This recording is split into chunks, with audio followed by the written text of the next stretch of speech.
여러분 잘 아시는 것처럼 올해가 3.1 운동 100주년이 되는 해입니다. 그죠? 며칠 전에 3.1절에 한국에서는 특별히 뭐 매년 축하를 했지만 이날을 기념하고 축하하는 행사를 굉장히 성대하게 치렀다는 소식을 뉴스로 접해들었습니다.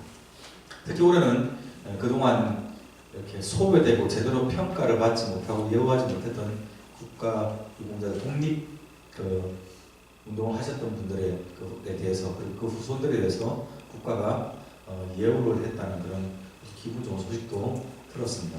한국이 일본의 식민지배를 끊어내고 독립국가가 되고 또 민주국가로 이렇게 발전할 수 있었던 데에는 독립운동을 하셨던 많은 선열들의 조상들의 그런 희생과 헌신이 있었음을 부인할 수가 없는 일입니다. 굉장히 감사한 일입니다. 이제라도 그런 정당한 대우를 해주고 하니까 굉장히 기분이 좋은 날이었습니다.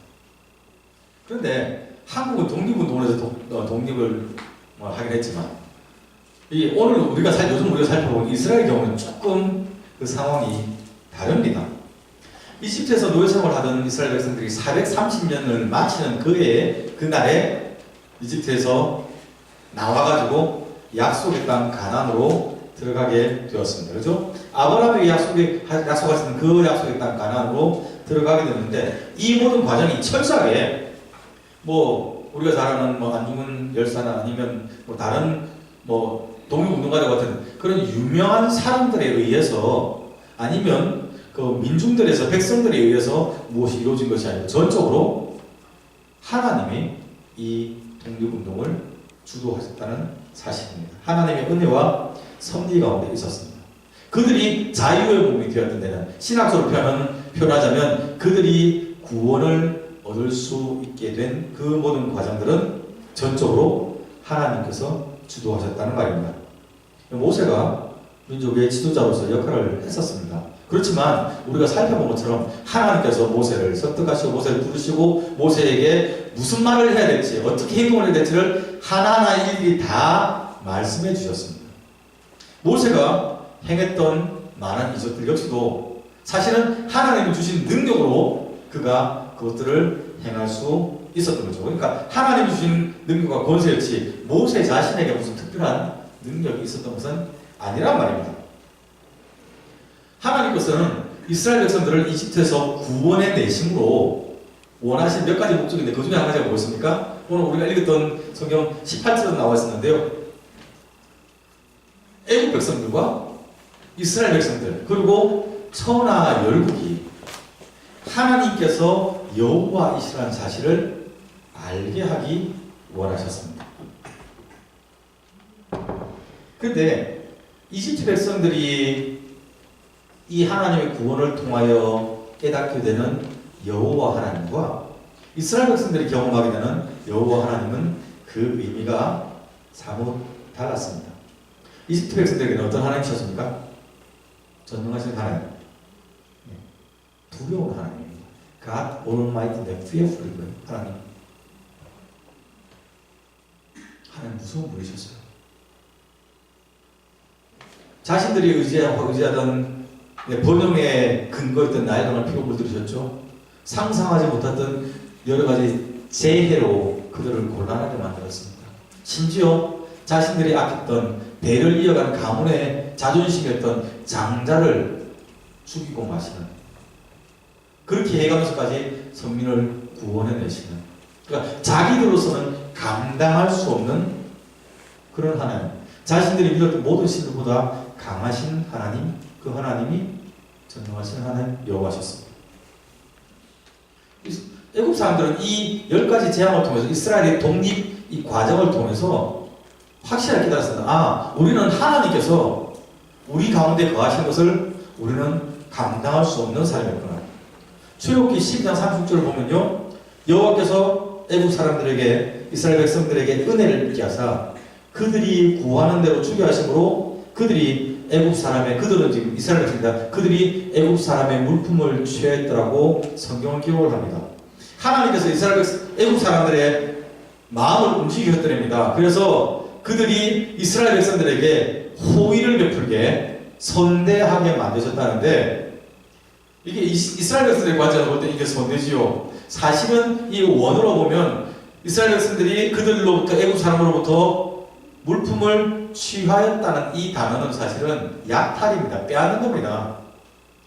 하나님께서 애국을 완전히 멸망시키고 난 다음에 승리하신 승리자로 이스라엘 백성들을 세워주신 겁니다. 그래서 전리품을 이스라엘 백성들이 그래서 받아내는 겁니다. 이거 줘.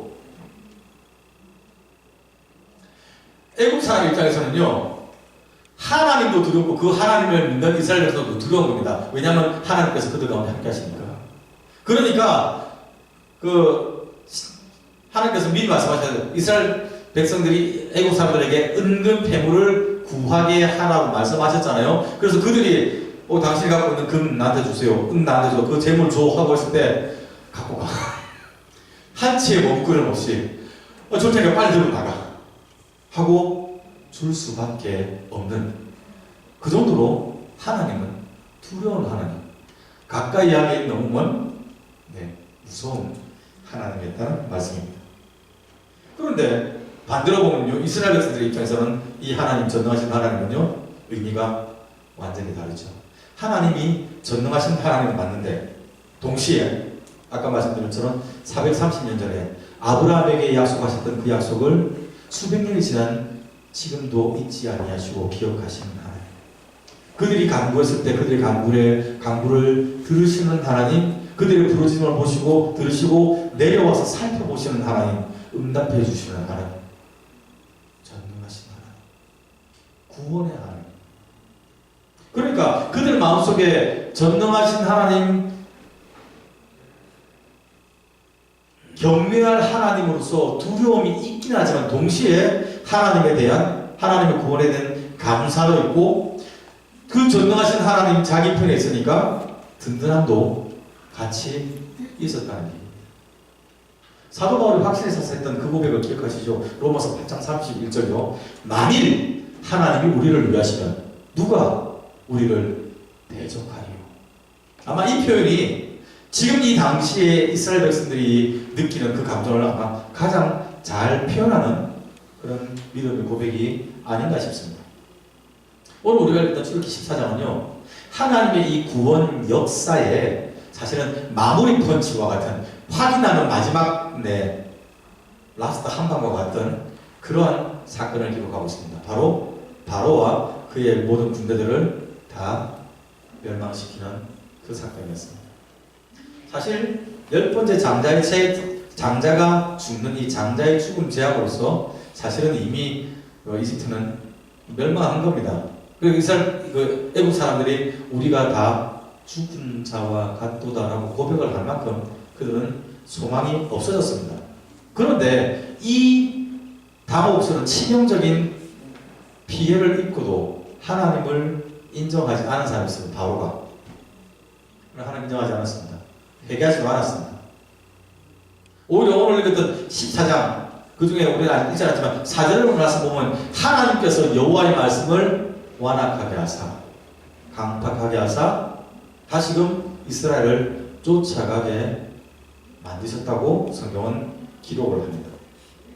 만약에 우리가 그러니까 세속 역사로 바라보면 이 출애굽기는 이스라엘의 탈출기죠. 독립운동 역사가 되는 거죠. 그렇지만 신앙의 관점으로 본다면 이 출애굽기는 선민 택하신 하나님의 백성을 구원하신 하나님의 구원 역사니까, 이 하나님의 백성을 압제했던 이 바로는 사망의 권세를 가지고 주의 백성들을 압제하는 사탄을 상징하는 것이거든요. 하나님께서 구원의 완성을 하실 때 지금 바로와 그의 군대를 홍해에서 완전히 수장시켜서 멸망시킨 것처럼 하나님께서 사탄을 완전히 멸망시킴으로 우리를 완전한 구원으로 하나님의 창조의 원형으로 회복시킨다는 것을 우리에게 보여주고 있는 것입니다.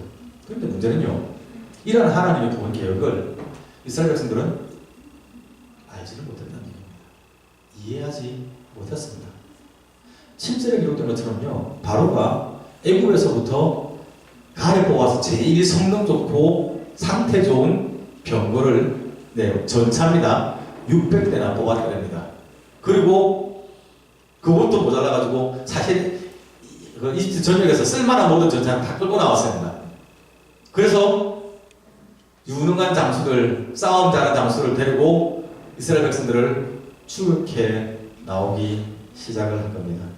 학자들에 의하면 당시에 전쟁을 할 때, 이 고대 사회에서 전쟁할 때 전차가 그렇게 많이 안 쓰였답니다. 뭐 작은 전쟁은 한 10대도 나갈 때도 있었고요. 많이 나가면 100대, 한 150대 나가면 아마 기후산 제일 많았던 것 같습니다. 근데 지금 오늘 이 본문에서 보면 바로는 병거 600대, 그리고 그 외에 다른 것까지 다 긁어 모았다고 하니까 필요 이상으로 과도하게 상상하지 못할 만큼 많은 군대를 거느리고 지금 이스라엘을 추격해 왔다는 얘기입니다. 그러니까 그 모습을 바라봤던 이스라엘 백성들이 느꼈던 공포는요, 오늘 우리가 생각하는 그 정도 공포랑 비교가 안 됩니다. 운전하다가 깜짝깜짝 놀랄 때 있잖아요. 가끔 가다가 아주 큰 차들이 갑자기 뒤로 붙는 수가 있습니다. 예, 위협적인 운전을 하는 경우는 굉장히 놀랍죠.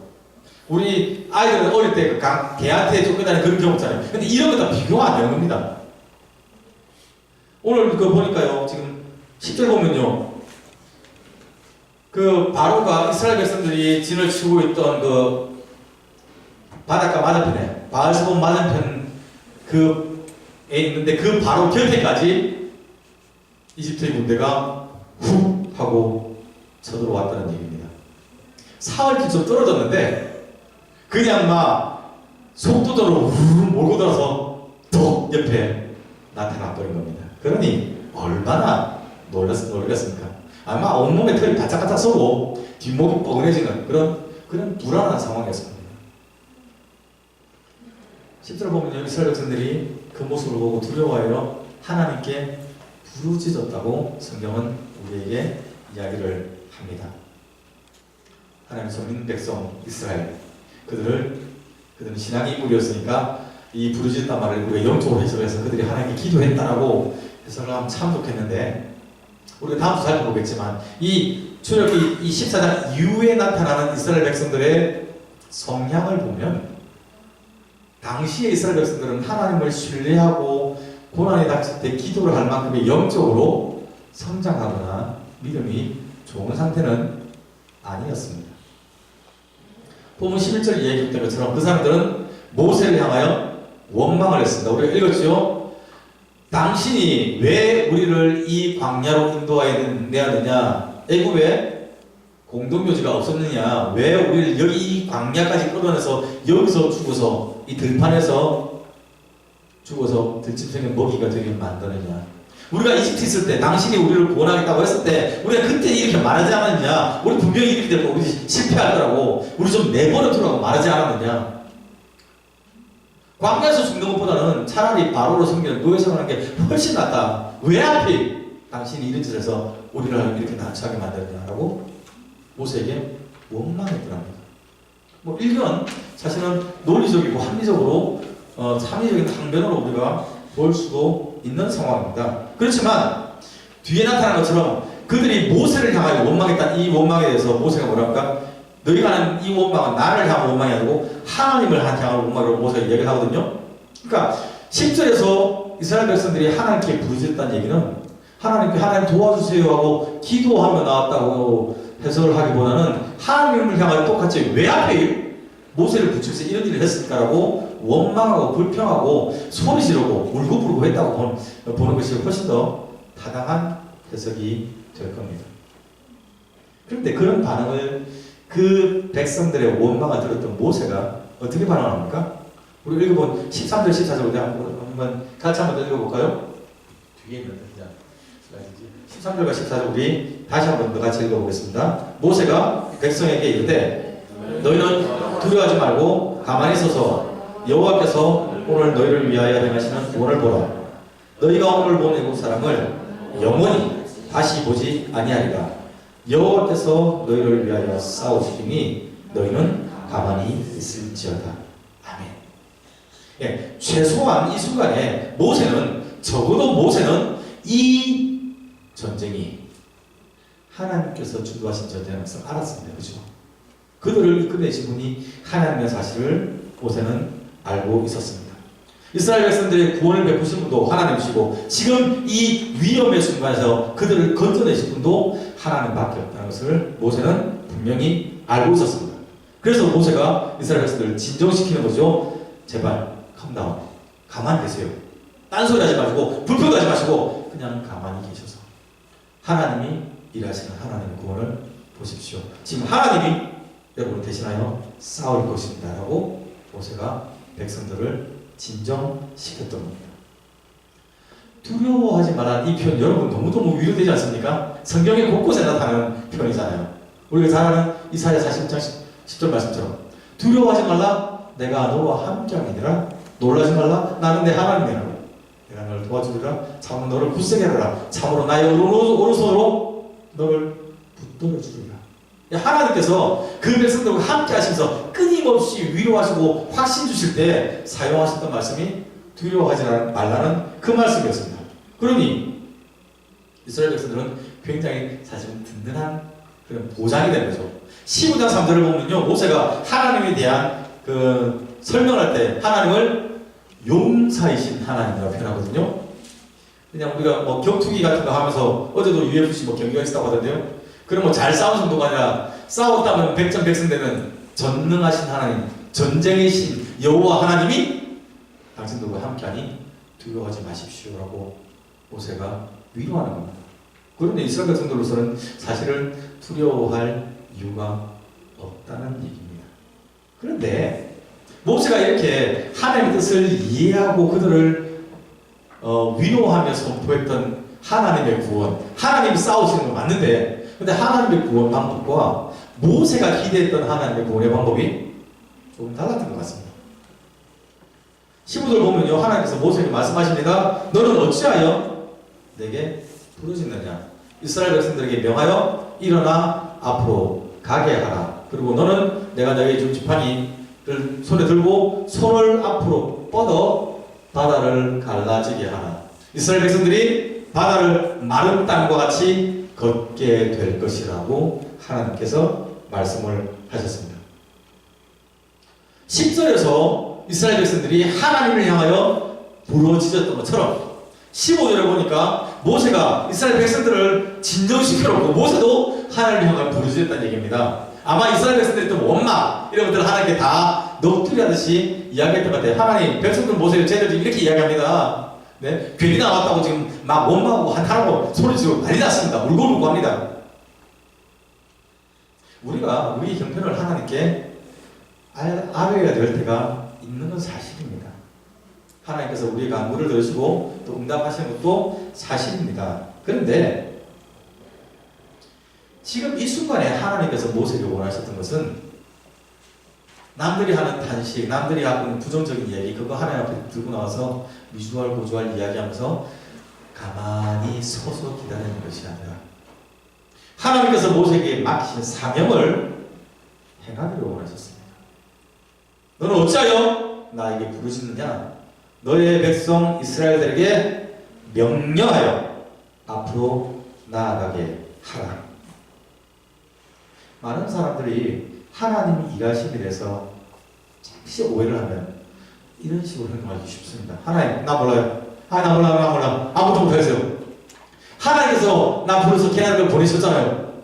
하나님께서 나 이 사람 만나게 하셨잖아요. 하나님께서 나 이 직장 보내셨잖아요. 그럼 하나님께서 책임지세요. 알아서 하세요. 나 몰라요. 손 털고 하나님께 원망하며 가만히 있을 때가 있다는 얘기입니다. 물론 하나님께서 그 문제를 해결하십니다. 하나님 그것을 해결하시지 못할 만큼 능력이 없는 분은 아니십니다. 그런데 하나님께서 우리가 문제와 환난과 어려움을 겪을 때 낙심하며 원망하며 손 털고 하나님 날 잡아주세요 하고 기다리는 것을 원하시는 것이 아니라 하나님이 우리에게 허락하신 재능과 은사와 능력과 권세를 가지고 하나님께서 맡긴 사명을 여전히 이루어 나가기를 원하신다는 사실을 기억하시기 바랍니다. 민족의 지도자로서 모세는 백성들을 격려하고 그들을 동기화하여 움직이게 할 의무가 사명이 있었습니다. 그렇죠? 그 일, 그 책임 하라는 얘기입니다. 손도 걷기 일하지 말고 하나님께서 일은 하시지만 동시에 우리도 하나님 그 일하심에 동참하며 사역 가운데 나아가야 된다는 얘기입니다. 모세가 하나님 말씀에 순종해서 손을 내밀었을 때 무슨 일이 납니까? 바다가 갈라집니다. 모세가 작품 쏜 겁니까? 예전에 그 이집트 왕정가 영화를 보니까 마치 모세가 손에 쥔 그 지팡이가 능력 있는 마법의 지팡이인 것처럼 그렇게 묘사를 하는데 아니요. 모세가 하나님께 순종하며 나아가니 하나님이 그 뒤에서 능력을 보이신 겁니다. 하나님께서 홍해를 가르시고 그 물을 벽과 같이 쌓으셨다고 성경은 말씀을 하고 있습니다. 그가 순종하니 하나님께서 초자연적인 역사심을 보여준 겁니다. 이스라엘 백성들이 합리적이고 논리적인 방식으로 문제를 해결하기 위해서 불평하고 돌아가려고 그렇게 했지만 하나님은 합리성을 뛰어넘는 인간의 상식을 뛰어넘는 초자연 방법으로 일하셨습니다. 언제요? 그들이 하나님의 말씀을 순종하며 나아갈 때. 하나님께서 이스라엘 백성들을 광야로 인도하셨을 때 성경을 보니까 하나님께서 구름 기둥과 불 기둥으로 그들을 인도하셨다고 말씀하죠. 하나님께서 그들을 앞서가시면서 낮에는 구름 기둥으로 밤에는 불 기둥으로 인도를 하셨는데 지금 이스라엘 백성들이 홍해를 걷는 이 순간에는 여호와의 사자가 앞서가시던 여호와의 사자가 진 뒤로 갑니다. 그래서 이스라엘 백성들과 이집트의 바로와 그 군대들 사이를 막고 선 겁니다. 앞서가고 있던 구름 기둥이 뒤로 함께 사자와 함께 옮겨왔습니다. 흑암과 구름이 그들 사이를 가로막아버렸습니다. 아무것도 보지 못했습니다. 이스라엘 진 앞에는 불기둥이 있었습니다. 그러니 이스라엘 백성들은 밝은 가운데 그 밤중에도 밝은 가운데 홍해를 건너갔었고요.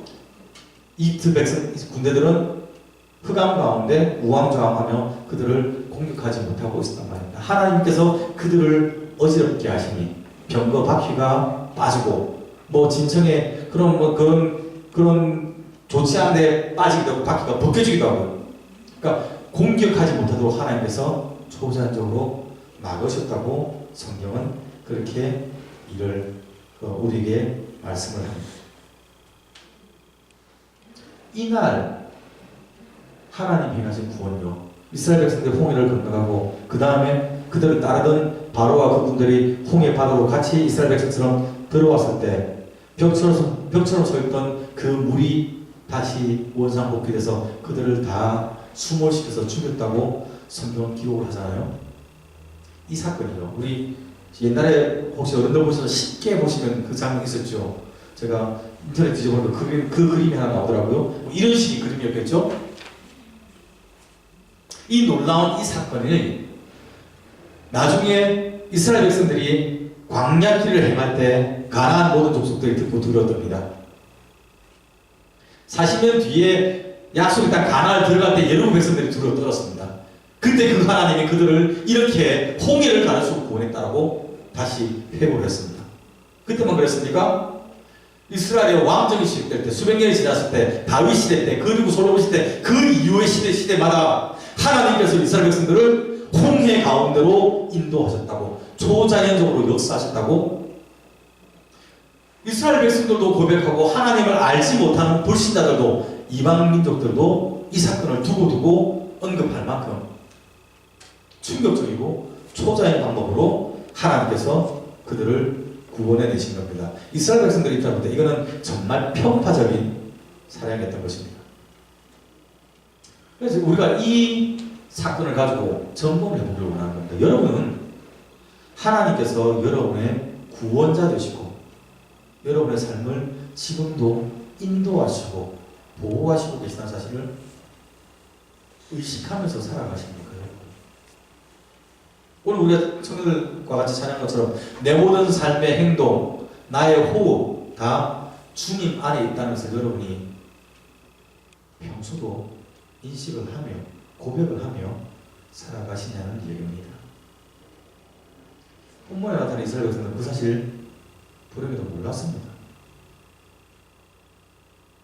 하나님께서 그들을 구원하신다는 것, 전능자의 손이 그들을 붙잡고 계시다는 것을 그들은 인식하지 못했습니다. 하나님께서 그들을 대신하여 싸우시고 반드시 그 구원을 성취해내실 것이라는 하나님을 신뢰하는 믿음도 전혀 없었습니다. 상식적인 것에 만족하고 과거에 익숙한 것에 불편한 상황만 좀만 나면 그때가 좋았어 하고 돌아가려고 하는 그러한 태도를 가지고 그냥 그렇게 살아갔었습니다. 하나님이 일하시는 큰 일들, 하나님의 구원에 대한 기대감이 없이 살았다는 얘기입니다. 환난과 고난은 언제든지 여호와는 포기한 채 원망하고 예전의 잘못된 길로 돌아갈 수 있는 그런 준비를 하고 살아갔다는 얘기입니다. 근데 오늘 본문은 우리의 분명히 여호와 하나님께서 우리의 보호자가 되셔서 우리의 삶을 인도하시고 고난의 순간에 우리를 위하여 대신 싸우신다는 것을 우리에게 말씀을 해주고 있습니다. 출애굽기 13장, 오늘 우리 14장 봤는데 13장 17절을 보면요, 하나님께서 이집트에서 이스라엘 백성이 나왔을 때 그 블레셋 사람의 길로 가지 못하게 막으셨습니다. 블레셋 사람의 길로 가면 바로 가나안으로 다이렉트로 갈 수 있는 숏컷입니다. 근데 하나님께서 그 길로 안 가고 이렇게 돌아서 우회하게 만드셨습니다. 14장 3절에도 보면요, 그들 이스라엘 자손에게 광야에서 멀리 떠나 14장 2절 보면요, 돌이켜 바다와 믹돌 사이로 가라 합니다. 바다와 믹돌이 어딘지 모르겠지만 돌이켜는 확실합니다. 가는 길로 돌아오는 겁니다. 가는 길에서 하나님께서 염려하셨더래요. 가나안 백성의 땅으로 가는 것, 블레셋 땅으로 가는 것이 숄컷이지만 그러고 가면 전쟁을 하니까 이스라엘 백성들이 두려워하고 마음 상할까봐 하나님께서 그거 염려하셨더랍니다.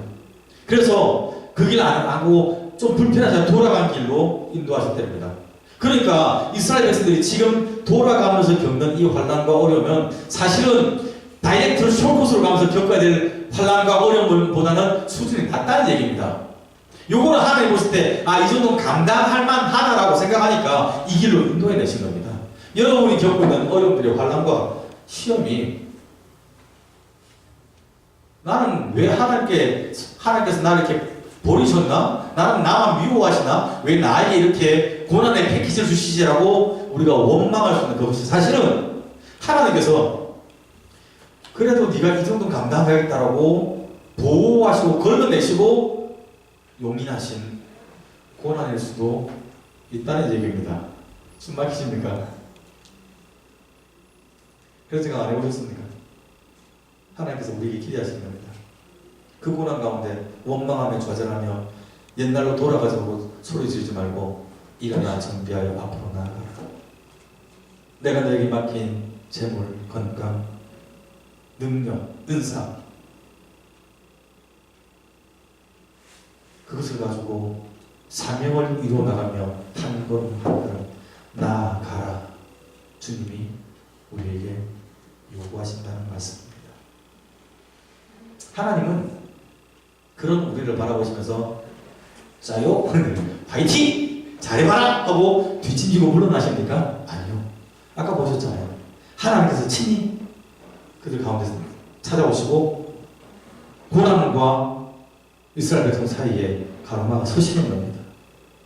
고난과 위험이 그들을 공격하지 못하도록 하나님이 친히 막으시는 겁니다.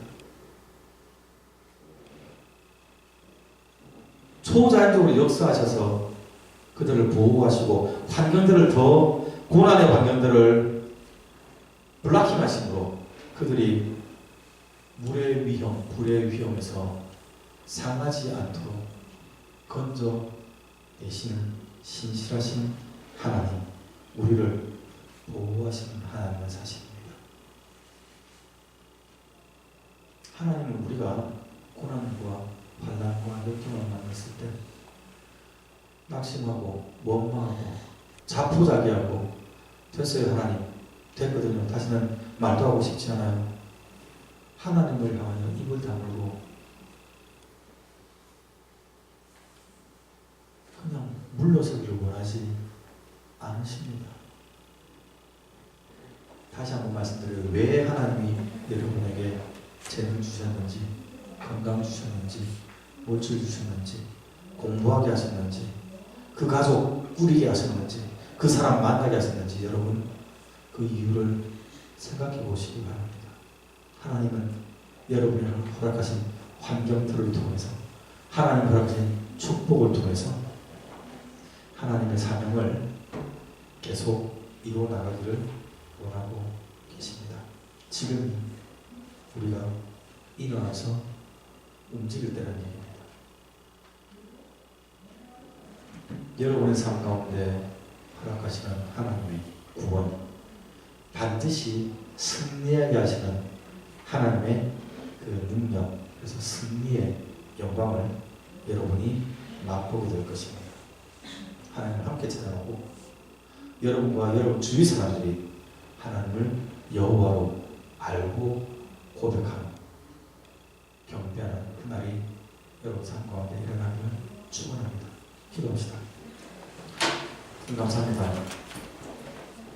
우리 삶을 인도하시고